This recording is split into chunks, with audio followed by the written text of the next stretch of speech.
जो निवडणूक सुरू झालेली आहे आणि या सगळ्या निवडणुका वेगळ्या प्रकाराला तेच नेता आहे, तेच जातीपातीचं राजकारण करताय. नाही तर इथले नागरिक खूप सुज्ञ आहे. ठीक आहे, आता हे माझं, मी ओबीसी समाजातनं येतो, त्यामुळे त्यांनीच काही मध्यंतरी काल परवा मॅसेज पण व्हायरल केले की मराठा कार्ड एकत्र करावं लागेल. असं मराठा समाज पण असं त्यांचं ऐकणार नाही. मराठा समाजाला पण माहिती आहे की हे किती दिवस समाजाबरोबर राहता. हे फक्त निवडणुकीचे 20च दिवस समाजाबरोबर असतात आणि निवडणूक ही 100% सामाजिक स्तरावर होणार नाही. मराठा समाज माझ्याबरोबर आहे आणि एकदम चांगला प्रतिसाद आहे त्या ठिकाणी. त्याच्यामुळे त्यांच्या भूलथापांना लोक बळी पडणार नाही. त्याचं कारण लोक आता 50 वर्ष भूलथापाच देत आहे. मग त्यांनी इतका विकास केला असता मतदारसंघाचा तर त्यांना डमी गणेश गीते आणण्याची गरज पडली नसती. त्यानंतर या माझ्या भावावर प्राणघातक हल्ले करण्याची गरज पडली नसती. ही गुंड पाळण्याची गरज पडली नसती. माझ्याकडे आहे का एक गुंड दाखवा इथं माझ्यावर फिरताना दिसतो का तुम्हाला कोणी?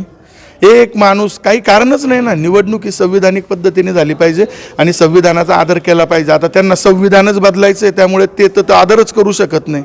त्यामुळे हे सगळं चुकीचं चालू आहे. आणि जे लोकांना ज्या पहिले नोटिसा निघायला पाहिजे होत्या, आज CP साहेबांनी कबूल केलं आहे का आम्ही ह्या लोकांना सगळ्यांना बाहेर काढू. आता पप्पू मानेसारखा माणूस तो येतो तिथं शिवीगाळ करतो, जे व्हिडिओ व्हायरल झालेले.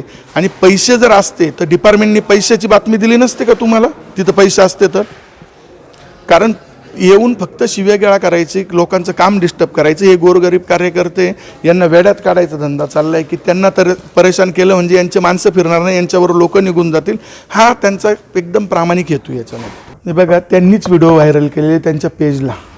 तिथं कुठं पैसे दिसत आहे का, काही दिसतंय का? ते कार्यकर्ता स्लिपा वाटत होता. माझी गाडी तर पंचवटी पोलीस स्टेशनला डिपार्टमेंटनेच नेली. त्यामुळे तिथं पैशाचा याचा काही संबंध नाही. हे उगाच स्वतःचे दुसऱ्याची बदनामी करण्याचा प्रकार चालू आहे. यांनी ह्या मतदारसंघात जे गुंड पाळले ते गुंड अर्धे त्यांच्यावर उलटले आणि अर्धे त्यांच्याबरोबर आहे. त्याचा हा उपद्रव आहे आणि हा सगळा जनतेचा आक्रोश आहे. कारण जनतेला याच्यातनं फार उपद्रव झाले गेल्या 5 वर्षामध्ये. अनेक ठिकाणी लोकांच्या जागांवर कब्जे मारले, त्याला कंपाऊंड केले. हे काही जनतेला माहीत नाही, नवीन थोडी. आणि या ठिकाणी जर असे क्रिमिनल माइंड लोक, जो माझ्या भावाची शेखर डिकले, समजा त्यांचा लहान भाऊ आहे, माझा भाऊ त्याला सांगत होता की आपण मागच्या वेळेस मी तुमचा प्रचार केला आहे, तो गच्ची धरतो आणि ही डिकलींची संस्कृती का? माझ्या भावाला तो म्हणे की तुला नंग करू, मी डिकलीची औलाद आहे, तुझ्याकडे बघून घेईल. ही डिकली आहे का? आणि ही संस्कृती का महाराष्ट्राची? म्हणजे ही दादागिरी, त्यांची दादागिरी ही मोडीत निघाली पाहिजे. 50 वर्षापासूनची जी लोकांना दाखवायचं आम्ही खूप सभ्यपणाचा आव आणायचा आणि असभ्यपणाचे सगळे लक्षणं करायचे. त्यामुळे कुठल्याही परिस्थितीत ह्या अशा लोकांना धडा शिकवल्याशिवाय मी तरी शांत बसणार नाही. कारण हे असे गुंड आणि त्या गुंड परत पोलीस स्टेशनला येऊन त्याच्यावर पण पोलीस निर्णय नसतील घेत, तर म्हणून CP ऑफिसला या ठिकाणी गेलो. नाही, मी सुप्रियाताईंसोबत गेलेलो नव्हतो. सुप्रियाताईंची आज या ठिकाणी सभा होती आणि माझी प्रचार रॅली चालू होती नाग चौक आणि जुना आडगाव नाका त्या परिसरात. हा प्रकार घडला तेव्हा मला फोन आला. आम्ही प्रचार रॅली बंद केली आणि बंद करून पंचवटी पोलीस स्टेशनला गेलो. पण तिथंही जे गुंड आहे ते उजळ माथ्याने तिथं आले आणि त्यांना कोणी काही बोलायला तयार नाही. 5-25 जण परत तिथं आले.